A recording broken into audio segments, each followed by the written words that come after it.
Bem, vamos começar então. A aula de hoje é linguagem simbólica.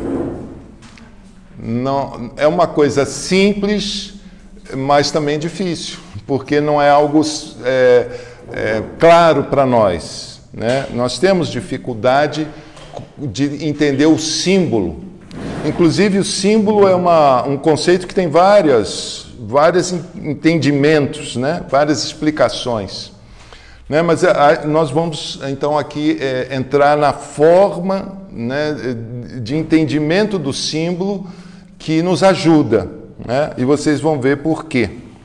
Né, aqui no início, eu já trago um documento, Sacrosanto Concilium. É um documento do Concílio Vaticano II. É o primeiro documento que o concílio publicou. E é um documento-chave central. E aqui eu trouxe para a gente olhar um pouco o número 2, o segundo parágrafo, né, o ponto 2 desse documento, ou seja, logo no início. Se nós entendermos isso aqui, a gente já entendeu tudo. Aqui está tudo resumido, impressionante. Então vamos ler, vocês têm aí, podem acompanhar. A gente faz essa leitura. Qualquer questão vocês podem perguntar, podem se colocar também. Então, esse documento Sacrosanto Concilium trata de quê? Da liturgia. Né? E aí já nos colocando que estamos interessados na linguagem simbólica para a liturgia. A liturgia, pela qual, especialmente no sacrifício eucarístico, especialmente, mas não só lá, né? Se opera o fruto da nossa redenção. Né? O fruto da redenção se opera pela liturgia. Ela contribui em sumo grau para que os fiéis exprimam na vida e manifestem aos outros o mistério de Cristo. Então ela contribui em sumo grau, não tem nada comparável à missa, a liturgia em geral e a missa em particular, para exprimir na vida o que é ser cristão, o que é ser fiel. O mistério de Cristo. Aí depois ele continua. A autêntica natureza da verdadeira igreja. Pela liturgia que se manifesta a verdadeira natureza da verdadeira igreja, a autêntica natureza da verdadeira igreja, que é simultaneamente. Sublinha essa palavra simultaneamente. Né? Simultaneamente. Sublinha essa palavra. Então, a igreja, a verdadeira igreja, a autêntica natureza da verdadeira igreja, ele está insistindo aqui, né? Ele está sendo repetitivo. É simultaneamente, ao mesmo tempo, né? Junto, humana e divina, visível e dotada de elementos invisíveis, empenhada na ação e dada à contemplação, presente no mundo e, todavia, peregrina. Então, são dois aspectos que têm que ir juntos, simultaneamente, tem que estar simultaneamente. O humano e o divino, o visível e o invisível, a ação e a contemplação, presente no mundo, mas caminhando para o destino eterno, peregrina. Agora, então tem que ter esses dois, mas tem mais um detalhe, continua ele. Mas de forma que o que nela é humano deve se ordenar e subordinar ao divino. O visível ao invisível, a ação à contemplação e o presente à cidade futura que buscamos. Então, esses dois aspectos têm que sempre andar juntos, nessas duplas que ele falou aqui, mas ele diz que a segunda, né, que ele diz que é o divino, o invisível, a contemplação e a busca da cidade futura, essa segunda parte prevalece, a outra tem que estar subordinada a isso. Então, se você afasta essas duas coisas, né, trata separadamente, né? Não, aqui é só humano, não tem divino. Não, aqui é só divino, não tem humano. Está errado. Não, aqui tem humano e divino, mas o humano é igual ao divino. Está errado. Não, o divino vai na frente. Aqui tem coisas visíveis e invisíveis. Mas o invisível prevalece, é o que fala primeiro. Então, se a gente entendesse isso, cara, a igreja estaria num outro patamar. Então esse parágrafo aqui, esse ensinamento do Vaticano II é preciosíssimo. E a gente vai entrar nos detalhes disso aqui. E vamos ver como é que isso aqui tem tudo a ver com isso que nós estamos falando do símbolo. A seguir, a gente entra nessa parte do símbolo, que a gente está falando aqui de linguagem simbólica. E eu botei símbolo versus diábolo. Isso tudo é grego, né? Símbolo e diábolo. E diábolo a gente tem uma palavra bem conhecida, né? Que é o diabo. Né? Diablo é o diabo. Né? Então, símbolo é o inverso de diábolo. Porque esse sim do símbolo é junto. E esse dia do diábolo é separado. Né? E a gente tem algumas palavras, síncrono, né? No mesmo tempo, né? Num tempo junto. Né? Simpatia, com o mesmo sentimento, né? Mesmo patos, mesmo, né? Empatia, simpatia, juntos, né? Naquele sentimento. E dia é separado. Diâmetro é a parte mais afastada do círculo, né? É o diâmetro. Diafragma é essa membrana que separa, né? Que divide. Então, dia é sempre separar, né? E sim é juntar. Então, juntar é o símbolo, separar é o diabo. É o diabo. Uma outra ideia para vocês lembrarem de símbolo é que, em inglês, um sinônimo do símbolo que é muito conhecido nosso é token. Todo mundo já ouviu falar do token, né? Token do banco, token disso, daquilo, para acessar as coisas, né? E a gente tem no acesso nas coisas, nas aplicações, na internet, você tem uma ID, uma identificação, muitas vezes o CPF ou o e-mail, né? Você tem e uma senha. Então, é uma chave que é pública, não precisa ficar escondida, e uma chave privada, que é a sua senha, que só você sabe. Quando você junta essas duas coisas, você tem um acesso liberado. Enquanto você não juntar isso, você não consegue ir adiante. Quando você junta, né, o ID com a senha, aí você abre o acesso. Então, a ideia original da palavra símbolo está nisso aí. E só para vocês, é interessante, curioso, a gente vê no livro de Tobias, né? No livro de Tobias, no capítulo 5, no iniciozinho do capítulo 5, como isso já era comum, né? Nessa época, né? Eles estavam dentro de uma cultura grega, onde já era comum essa coisa. Se a gente ler aqui, então, Tobias... Então Tobias respondeu ao seu pai, Tobit. Vocês lembram do Tobias, né? O Tobit ficou cego, né? Foi o cocô da ave que cegou ele, e ele já estava, né, já há um certo tempo assim, né, com dificuldades cada vez maiores. Aí ele vai mandar o filho em viagem para recuperar um dinheiro e também acaba casando e tudo, e termina muito feliz. Lógico que eles têm assistência do anjo, né? O anjo Rafael é que vai guiar esse rapaz nessa empreitada. Mas quando o pai diz para ele que ele tem que ir buscar o dinheiro lá que ele tinha deixado com alguém lá longe, numa outra cidade, o rapaz diz assim: então Tobias, que é o filho, né, respondeu ao seu pai Tobit: farei tudo o que me ordenaste, meu pai, mas como poderei recuperar o dinheiro se esse homem não me conhece, nem eu a ele? Que sinal lhe darei para que me reconheça, confie em mim e me entregue o dinheiro? Tobit respondeu ao seu filho Tobias: Ele me deu seu documento, eu lhe dei o meu, dividindo em duas partes. Cada um ficou com a sua, a dele ficando guardada com dinheiro. Agora são passados 20 anos desde que depositei com ele essa quantia.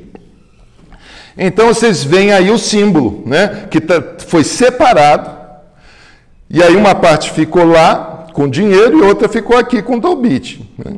E ele vai dar para o filho levar, e quando o filho levar e eles juntarem, lá onde está depositado o dinheiro, ele vai ter acesso a tudo.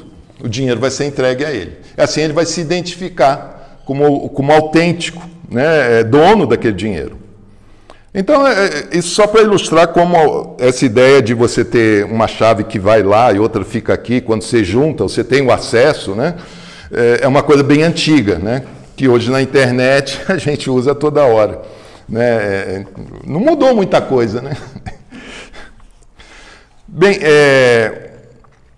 outra questão é a relação símbolo e sinal. Né? É interessante isso daqui também, para distinguir. Sinal indica uma coisa, né? Por exemplo, sinal de trânsito. Então tem uma placa lá de pare, né?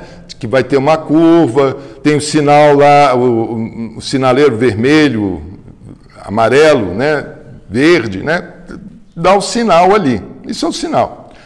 O símbolo é um sinal, mas ele participa daquilo que ele indica.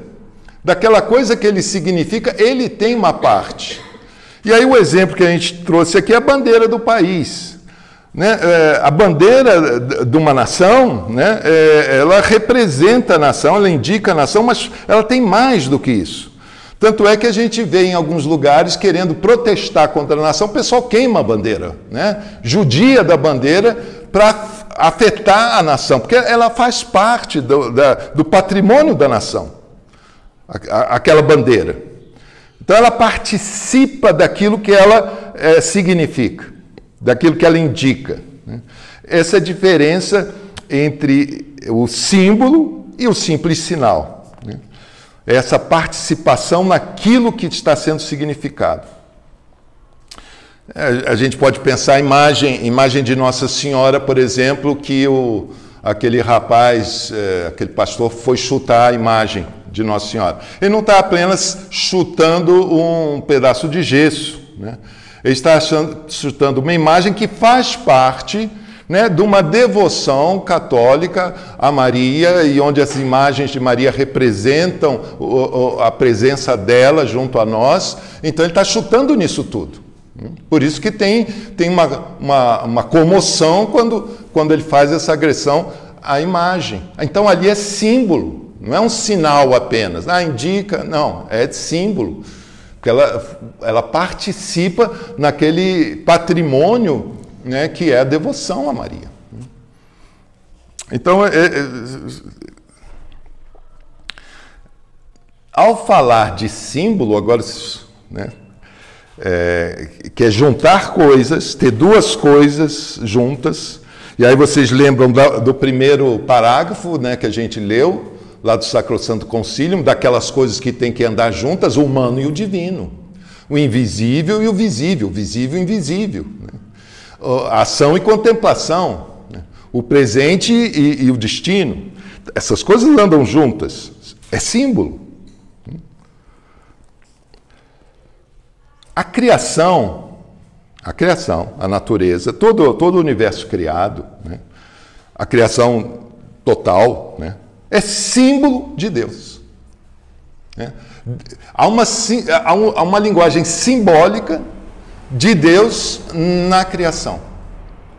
E tudo que existe por uma razão que remete a Deus, que criou por algum motivo, por uma causa. E eu não posso separar, né, as coisas do Criador das coisas, da razão de ser das coisas. As coisas têm, tudo tem um valor simbólico. Aí a gente, para entrar nisso mais, eu trouxe do Catecismo da Igreja Católica. Né? Vamos ser bem católicos nisso. Né? Catecismo da Igreja Católica, no número 302. A criação, vai falar da criação. A criação tem a sua bondade e a sua perfeição próprias, mas não saiu totalmente acabada das mãos do Criador. Isso é bom pensar, ainda não está pronto. Deus criou, mas está criando. As coisas ainda estão acontecendo. A criação está em curso, não está tudo pronto. É interessante a gente se abrir a isso, né? Deus está aqui agindo, ainda fazendo. Foi criado em estado de caminho, em statu vie, para uma perfeição última ainda a atingir, e a que Deus a destinou. Chamamos divina providência as disposições pelas quais Deus conduz a sua criação em ordem a essa perfeição. Ela caminha para a perfeição. Está tudo a caminho. E é Deus, pela providência, que vai fazendo essa coisa caminhar. Deus guarda e governa pela sua providência tudo quanto criou. Tudo que ele criou, né, ele guarda e governa, atingindo com força de um extremo ao outro e dispondo tudo suavemente. Porque tudo está nu, patente a seus olhos. Mesmo aquilo que depende da futura ação livre das criaturas. Então tem essa ação de Deus, levando tudo à perfeição, e ele já vê a ação das criaturas que vai interferir nesse processo. Mas ele já vê tudo. E depois no ponto 308, né, que é esta é uma verdade inseparável da fé em Deus Criador. Deus age em toda a ação das suas criaturas. Isso era bom sublinhar, cara. Deus age em toda a ação das suas criaturas. O catecismo diz que é uma verdade de fé inseparável, né? A fé num Deus Criador é inseparável dessa noção de que Deus age em toda a ação das suas criaturas. Como é que é isso, né? Então a pedra cai, Deus está... O que é a ação da criatura? E Deus está ali. Alguma coisa acontece, Deus está ali. Deus age ali. É Ele a causa primeira que opera nas e pelas causas segundas. A causa primeira é Ele. A causa segunda é a coisa criada, a situação criada, né? Ele utiliza a coisa criada, mas por detrás está Ele. Por detrás está sempre Ele. É Deus que produz em nós o querer e o operar segundo o seu beneplácito. Ah, fui eu que fiz? Não. Né? Longe de diminuir a dignidade da criatura, essa verdade realça. Tirada do nada pelo poder, sabedoria e bondade de Deus, a criatura, separada da sua origem, nada pode. Porque a criatura, sem o Criador, esvai-se, não esvazia, né? Fica murcha, sem nada. Muito menos pode atingir o seu fim último, sem a ajuda da graça. Então, isso que está acontecendo, onde Deus está empenhado, pela sua providência, em levar a uma perfeição, ele utiliza os elementos criados, né, para fazer essa sua obra acontecer.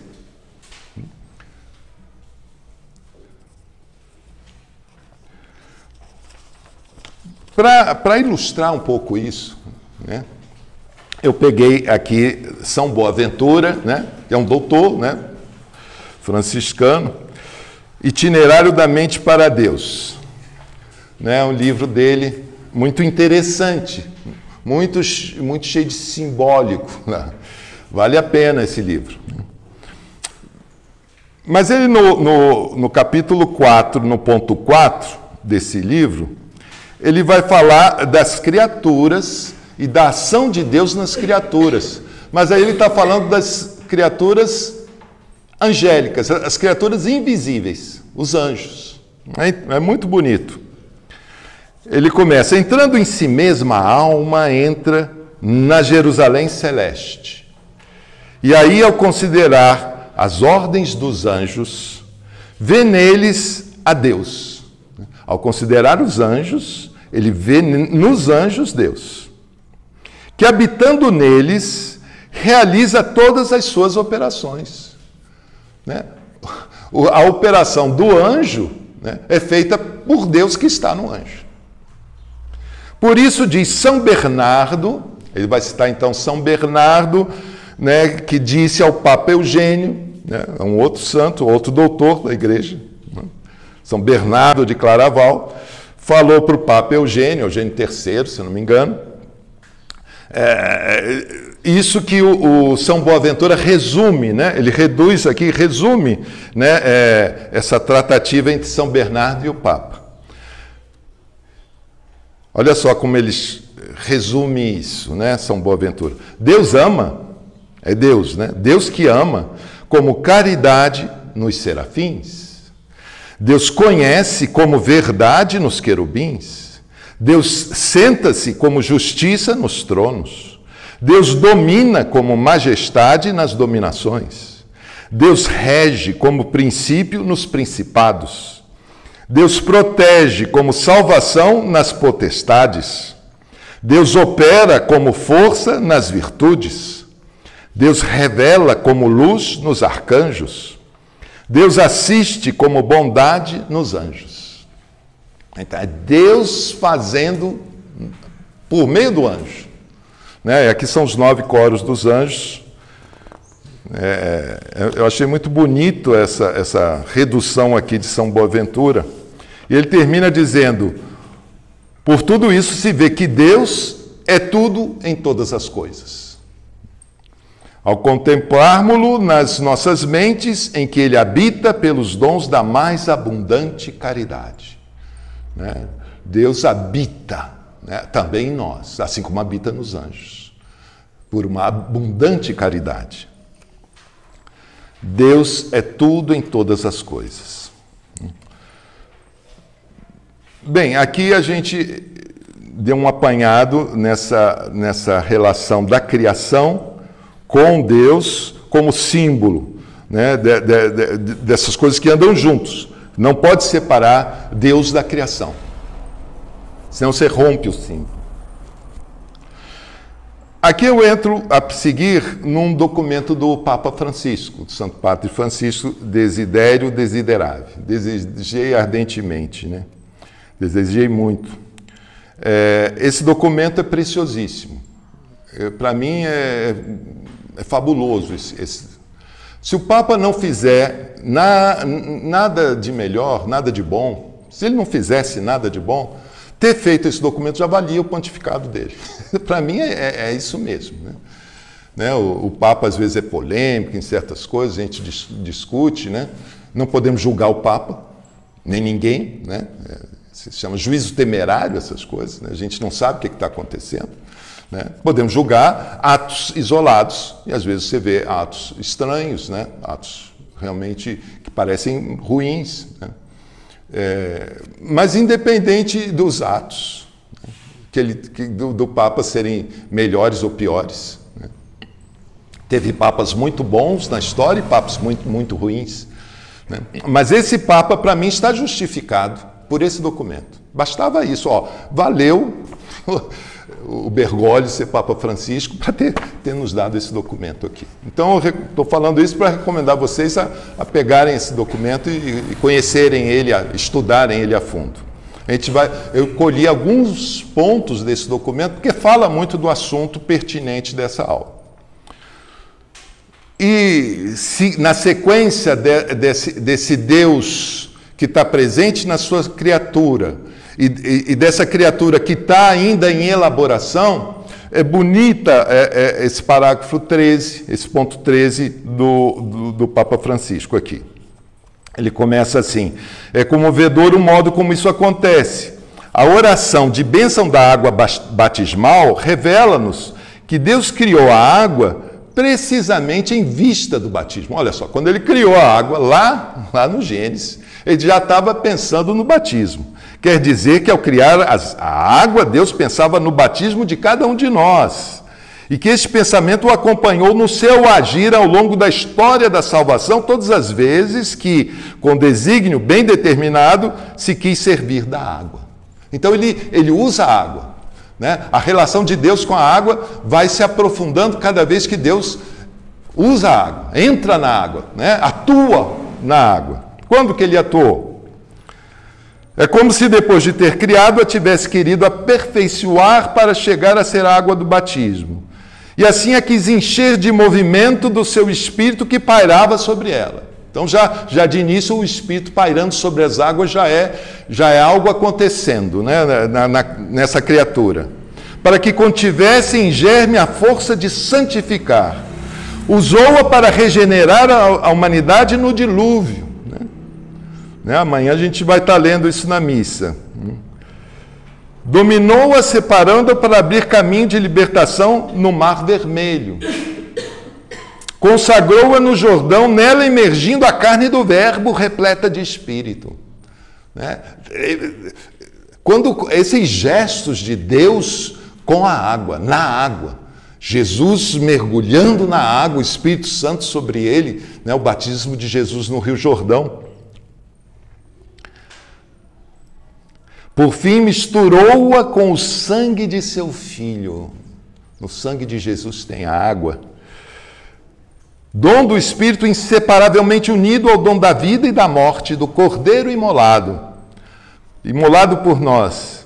E do lado trespassado derramou sobre nós essa água e sangue. É nesta água que fomos submergidos para que pelo seu poder pudéssemos ser enxertados no corpo de Cristo e com ele ressuscitar para a vida imortal. Então, olha como, né, aquilo que a gente trouxe antes do catecismo, né, dessa criação em movimento, né, desse Deus que está nas coisas, como é que o Papa ilustrou bem, né, nesse parágrafo aqui, toda essa coisa acontecendo, pegando a água. Mas assim como a água, a gente pode pensar em todas as criaturas. Tudo tem algo além, né, do que aquela mera coisa ali. Tem Deus que se usa daquilo, que está naquilo para uma ação.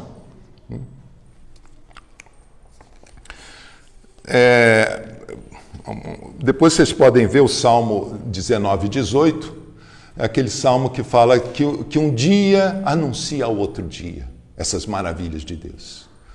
Né? A criação vai contando isso. Há uma linguagem, né, que não é com palavras e vozes humanas, mas há uma linguagem, né, no criado, disso que Deus está ali fazendo. Esse salmo é interessante. Depois a gente pula para o ponto 26, né, que para mim é talvez o coração do documento do Papa. Valia a pena sublinhar todo esse ponto 26. O assombro é parte essencial do ato litúrgico. Você não vai participar de um ato litúrgico sem assombro. Porque é uma atitude de quem sabe que se encontra perante a peculiaridade dos gestos simbólicos. Né? Tudo aqui é simbólico, é um gesto simbólico. Então você fica assombrado, porque você sabe que, para além daquilo que está visível, tem um invisível ali junto. Para além daquilo que é humano, tem um divino ali junto. Né? Além daquela ação acontecendo, existe uma contemplação a ser vislumbrada. E que aquilo remete a um destino. Não termina aqui, mas aquilo é caminho para um destino quando Jesus voltar na plenitude dos tempos. Então, esse assombro diante disso. E ele diz: é o enlevo de quem experimenta a força do símbolo. O símbolo tem uma força que não consiste em remeter para um conceito abstrato. Não um sinal que diz, isso tal coisa, mas em conter e exprimir na sua concreção aquilo que significa. Ele tem o significado que acontece, né? Quando se concretiza o símbolo, né? O sinal do símbolo traz junto toda aquela outra realidade. Né? E se eu não trago isso junto, eu perdi tudo. Não vale a pena. Um exemplo para vocês, ficar talvez mais claro. Um tapa na cara. Receber um tapa na cara. É um gesto, mas que dá a você imediatamente ali uma noção de que alguém está chateado contigo. No mínimo. Alguém está irritado. Né? Alguém quer te agredir. Alguém... Né? Um tapa na cara é um gesto simbólico. Um beijo no rosto também. A pessoa vai e te beija no rosto. É um gesto simbólico. É um gesto. Não é a mesma coisa que levantar a mão aqui e tal. Outros gestos vazios desse significado. Um aperto de mão. Combinado. Né? Então, estamos também presos por um aperto de mão. Olha só a força desse gesto simbólico. E a liturgia é só gesto simbólico. E aí é o tremendo, né? Quem está ali fazendo as coisas não é só o humano, é Deus também. Por isso que é assombroso. Deus está ali no gesto. Então, isso aqui é o centro de tudo. Né? Saber que o símbolo tem essa força. A questão fundamental, segue o Papa, é, portanto, esta: como recuperar a capacidade de viver em plenitude a ação litúrgica? Que a gente perdeu. Você vai lá e não está as coisas unidas. Está o gesto, mas o que está junto do gesto você não sabe mais. Você não entende mais o gesto. Recuperar a capacidade de viver em plenitude a ação litúrgica. Tal era o objetivo da reforma do concílio. O concílio Vaticano II, quando de cara trouxe esse documento, ele quer isso, que você viva, né, toda a ação, né, litúrgica. O desafio é muito exigente porque o homem moderno, não do mesmo modo em todas as culturas, mas na nossa, sem dúvida, muito, né, algumas culturas lá no Oriente nem tanto, né, em outros lugares, mas o homem moderno perdeu a capacidade de se confrontar com o agir simbólico, que é uma característica essencial do ato litúrgico. É essencial, não tem ato litúrgico sem esse simbólico, sem essas duas coisas juntas, que a gente viu lá no primeiro parágrafo do Sacrosanto Concílio, ponto 2. Tem que estar junto as coisas. Isso é o caráter simbólico do ato litúrgico. Característica dele, essencial.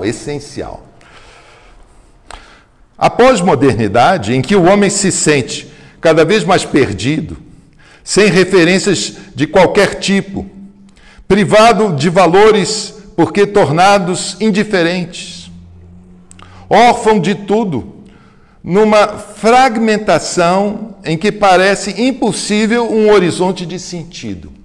Né? De novo, essa separação, essa fragmentação que tira o sentido. Né? As coisas ficam sem sentido. Quando você quebra os símbolos. É ainda agravada pela pesada herança que nos deixou a época anterior, feita de individualismo e subjetivismo. Né? O símbolo não é algo que você sozinho determina. Não é o seu símbolo. Símbolo é algo, né, geral, e no símbolo litúrgico é algo de Deus. Né?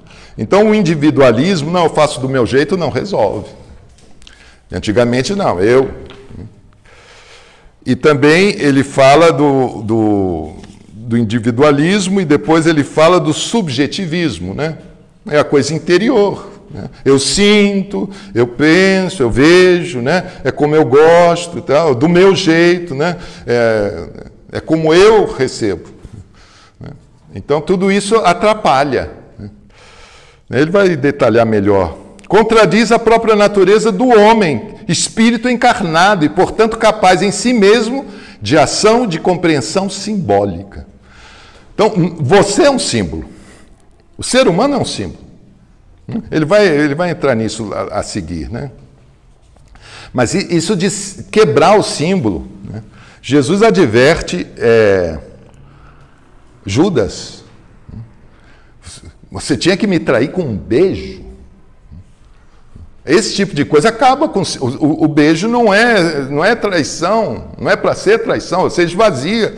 A simbologia do beijo não é a de traição. Então, você usar, né, o gesto do beijo com um conteúdo diferente, né, é uma agressão terrível. Né? Não só o Senhor, mas a toda a realidade simbólica com que Deus se dá a nós. Não posso arbitrariamente tirar um gesto e botar outro. Tem que ver com o Senhor. Bem, então, depois a gente pula para o ponto 41 do documento. De quanto dissemos sobre a natureza da liturgia, resulta evidente que o conhecimento do mistério de Cristo, aí conhecimento, eu diria que a gente tem que partir para um conhecimento bíblico, que é uma experiência que você faz, e não uma teoria que você tem, um discurso que você tem. Conhecimento do mistério de Cristo, questão decisiva para a nossa vida, não consiste numa assimilação mental de uma ideia. O símbolo não está te falando de ideias, ele está te botando em contato com algo concreto acontecendo. Mas numa relação, uma real implicação existencial com a sua pessoa. Você tem que estar implicado ali. Nesse sentido, a liturgia não diz respeito ao conhecimento, a sua finalidade não é primeiramente pedagógica. Você não vai para a liturgia, a finalidade primeiro não é ensinar nada a ninguém. É dar uma experiência de algo, onde Deus age. É outra finalidade. Embora também ensine, né? Mas o que ela é? É louvor, ação de graças pela Páscoa do Filho, cuja força de salvação alcança a nossa vida. Então, a ação litúrgica é tudo isso. Né? É sobretudo isso. Ser diante do Pai agradecendo a Páscoa do Filho que te salva. A celebração diz respeito à realidade do nosso ser dóceis à ação do Espírito Santo. O Espírito que nela opera, até que Cristo seja formado em nós. Né? A liturgia é ser dócil à ação do Espírito que opera nela, para que Cristo seja formado em nós. Não é para outra coisa. Você está ali na ação litúrgica, e aí a liturgia tem os sacramentos, as orações de liturgia da igreja, qualquer delas, tudo isso é liturgia. A missa é a central, né? Mas você está ali para que o Espírito Santo forme em você o Cristo. A plenitude de nossa formação é a conformação a Cristo. Repito, e aqui também vale a pena sublinhar bem essa frase aqui. Não se trata de um processo mental, abstrato, mas de chegar a ser Ele, o Cristo. Nós temos que chegar a ser o Cristo. É isso que o Papa está dizendo. Você está na liturgia para você se tornar Cristo, você ser Ele, chegar a ser Ele. É esta a finalidade para a qual foi dado o Espírito, cuja ação é sempre e só, a ação do Espírito é sempre e só fazer o corpo de Cristo. O Espírito faz o corpo de Cristo. Nós somos os membros desse corpo. A plenitude da formação é a conformação a Cristo. Repito, não se trata de um processo mental abstrato, mas de chegar a ser Ele. É esta a finalidade para a qual foi dado o Espírito, cuja ação é sempre e só de fazer corpo de Cristo. É assim com o pão eucarístico, é assim para todos os batizados. chamados a tornarem-se cada vez mais aquilo que receberam em dom no batismo. Isto é, serem membros do corpo de Cristo. Aí ele cita Leão Magno: a nossa participação no corpo e no sangue de Cristo não tem outro fim a não ser transformar-nos naquilo que recebemos. Então você recebe, você comunga o corpo e o sangue de Cristo para você virar corpo e sangue de Cristo. Você tem que ser corpo e sangue de Cristo. É para isso. Então você participa da liturgia para ser cristificado. Né? Nós temos que ser cada vez mais cristificados. O gesto, né? Então você está lá na missa, né? Cada gesto que você faz, você tem que fazer como Cristo. Quem está cantando, a primeira coisa, é bom lembrar disso, né? O sujeito da liturgia é o Cristo. É sempre o Cristo. Né? Junto com a sua igreja, cabeça e membros, e corpo, né? O Cristo total. Né? Mas é ele que é o sujeito que está fazendo a liturgia. E você está lá para aprender a ser como ele, se tornar igual a ele. Então, quem está cantando lá tem que ser Cristo cantando. Como é que será isso? Quem está proclamando é Cristo proclamando. Né? Quem está adorando, quem está rezando é Cristo rezando.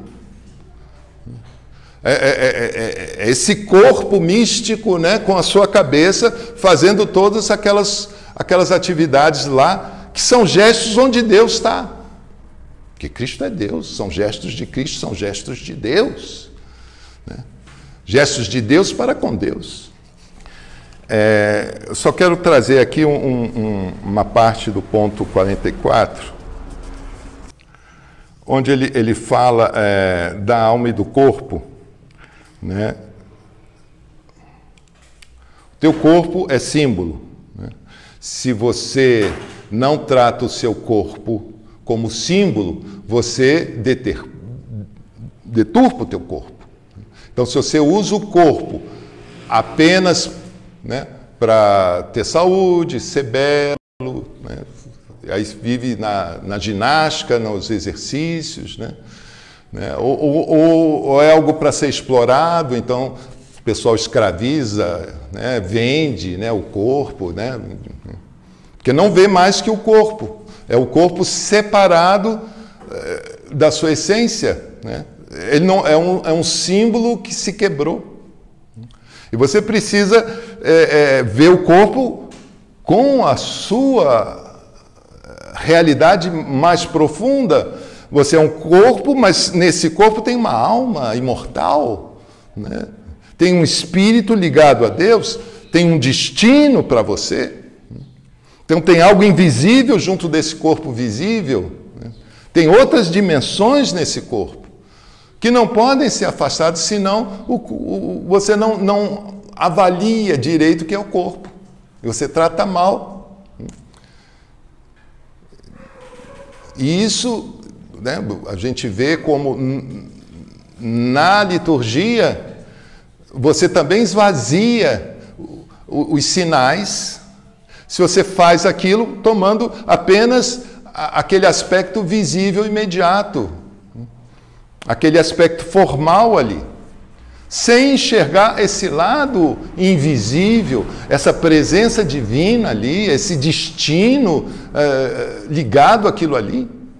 Então você precisa fazer esse esforço de começar a enxergar essas coisas, porque senão, que nem relação sexual sem significado. Um negócio vazio. Isso é muito comum. É o quê? Um esporte, um divertimento. Né? Não, mas não é. É uma deturpação quando você trata assim. Né? E eu não posso fazer isso na liturgia. Fazer aqueles gestos sem ser o que é para ser. Sem esse conteúdo todo. Sem trazer isso tudo junto. Então, é necessário recuperar essa noção simbólica e ter essas duas coisas juntas, né? Porque senão você cai, o que é comum hoje, né? Você tem o materialista, socialista, né? E o espiritualista. São duas formas de quebrar o símbolo, de não ter as coisas unidas. Jesus usa os elementos, a criação já foi dada para ter essa função. Isso chega ao auge nos sacramentos. No sacramento é o máximo, mas aquilo que as criaturas fazem, né? Deus faz pelas criaturas no sacramento, né? Não é algo diferente do que ele faz sempre nas criaturas. Ali é apenas a plenitude. Deus, quando te dá as coisas para comer lá no Gênesis, para você se alimentar, Deus te deu para você. Come das plantas, dos animais, tudo isso você pode comer dessas coisas. Você se alimenta dessas coisas, mas é Deus que está te dando a vida aí. Você não pode separar, não, vou pegar as coisas sem se lembrar que é Deus te dando a vida aí. Se você recebe as coisas sem ser na ordem de Deus, você faz que nem Eva e Adão ali, comendo um fruto de uma maneira errada, proibida. Não foi dessa forma que Deus te deu comida. Deus te dá a comida, mas é Deus se dando na comida para você ter vida. Jesus não quis transformar a pedra em pão para comer, né? O diabo foi lá dizer, é pedra, transforma em pão, come. Não, come o que vem da boca de Deus. É as palavras de Deus que eu como. Precisa vir de Deus para eu comer. Não vou pegar as coisas e usar do meu jeito. Eu quero do jeito que Deus esteja me dando. Então, para você recuperar a visão simbólica, começa a tratar as coisas da natureza com um outro respeito, né? Um outro olhar, procurando entender Deus ali. O que Deus está me dando aqui? A gente viu o exemplo da água que o Papa trouxe, como é que na água tem tanta coisa que Deus quer fazer com a água, mas assim com tudo. Esse é um caminho para a gente recuperar um pouco essa visão simbólica, que segundo o Papa não está longe de nós, porque nós mesmos temos na nossa natureza esse símbolo. Nós somos símbolo. Somos uma realidade visível, né, junto com uma invisível. E não pode separar. Acho que aí já deu o nosso tempo. Certo, gente? Obrigado.